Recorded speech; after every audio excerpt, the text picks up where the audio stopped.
السلام عليكم ورحمة الله وبركاته. النهاردة هنعمل مع بعض الستريبس في البيت، احلى كتير بقى واوفر كمان من اي ستريبس هنشتريه من بره.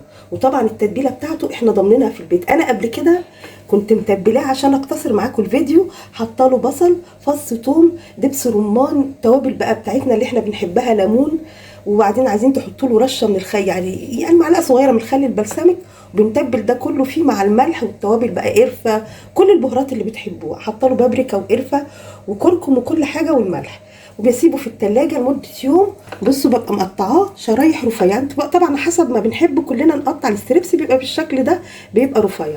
هعمل له بقى النهارده تتبيله حلوه جدا معاكم في الاول، وبعدين هنحطه في البقسماط. النهارده التتبيله بتاعتي عباره عن ايه؟ دقيق ونشا، معلقتين نشا عشان يدوله قرمشه، وبعدين بنحط له معلقتين من دقيق الذره، وبعدين هحط كمان شويه معاهم على البقسماط بيضايه، والتوابل بقى بابريكا وكركم وملح وفلفل اسمر ورشه من القرفه ولبن، وهحط له كمان رشه من البيكنج صودا بتطلعه حلو جدا. ممكن كمان نحط بدل البيكنج صودا، ممكن نجيب صودا ونحطها معاه، اي حاجه من المياه الغازيه اللي هي بتبقى من غير لون. هنبدا بقى في الاول نعمل الخلطه بتاعتنا اللي احنا هنحطه فيها في البدايه. هحط الدقيق مع النشا مع دقيق الذره. الخلطه دي بقى كل انواع التتبيلات بتاعه الفراخ بتاعها، قبل كده برده حطينا سمك عليها كانت طالعه روعه جدا.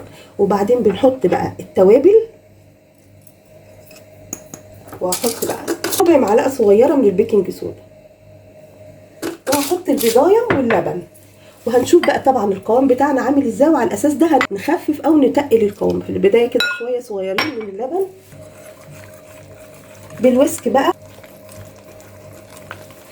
حابين بقى طبعا نقلبه باي شيء. بصوا عايزين القوام بتاعه يبقى قوام مش تقيل ومش خفيف.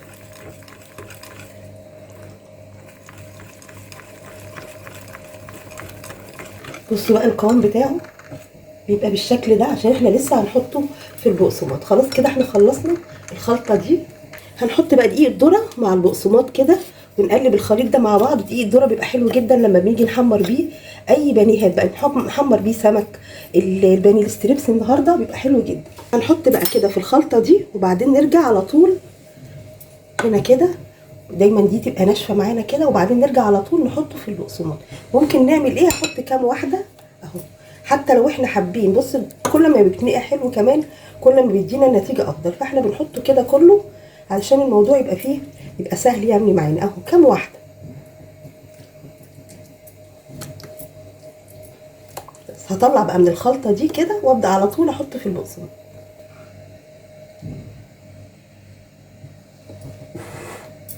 وبعدين على طول كده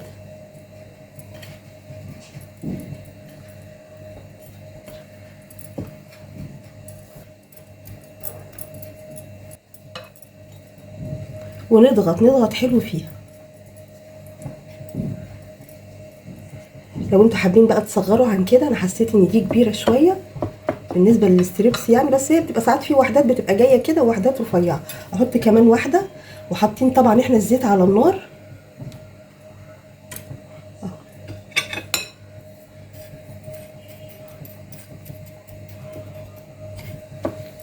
كده، وبعدين على طول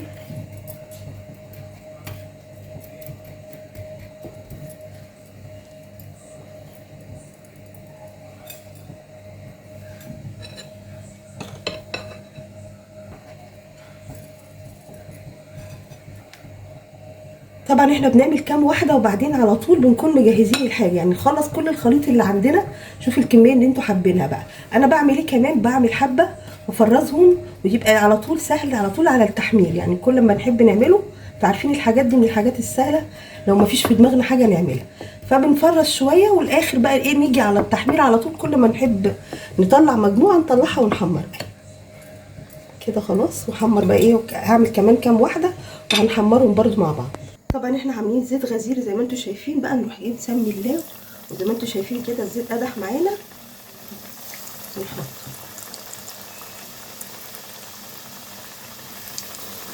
لو انتوا حاسين بقى ان الوحدات دي كبيره، ممكن انتوا تصغروا شويه.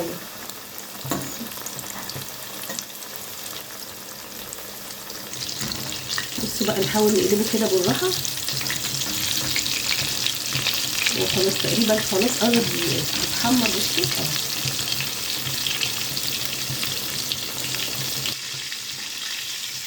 بصوا شويه. بصوا نحاول ايه بس احنا بنطلعه، بس هو ان شاء الله الصلصه دي بالطريقه دي عمره ما هيفك معاك.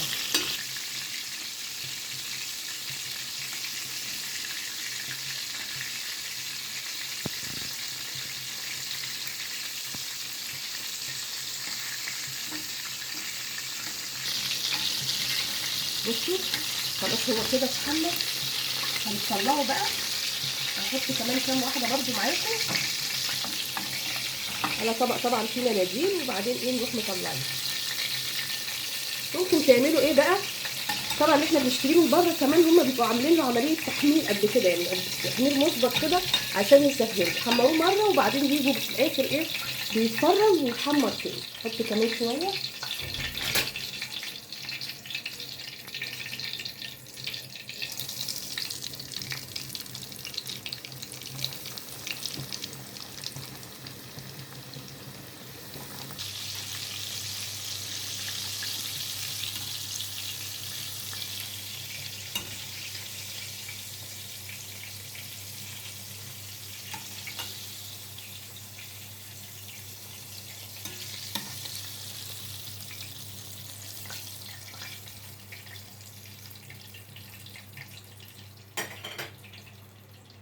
بصوا بقى عامله ازاي، حلوه جدا. افتحها لكم برده من جوه. بصوا روعه، ورا وقدام. بصوا جميله جدا. جربوها باذن الله. الحاجات دي في البيت بصراحه بتبقى انضف كتير من بره. جربوها باذن الله هتعجبكم جدا. الخلطه بتاعتها حلوه قوي. اشوفكم على خير. السلام عليكم ورحمه الله وبركاته.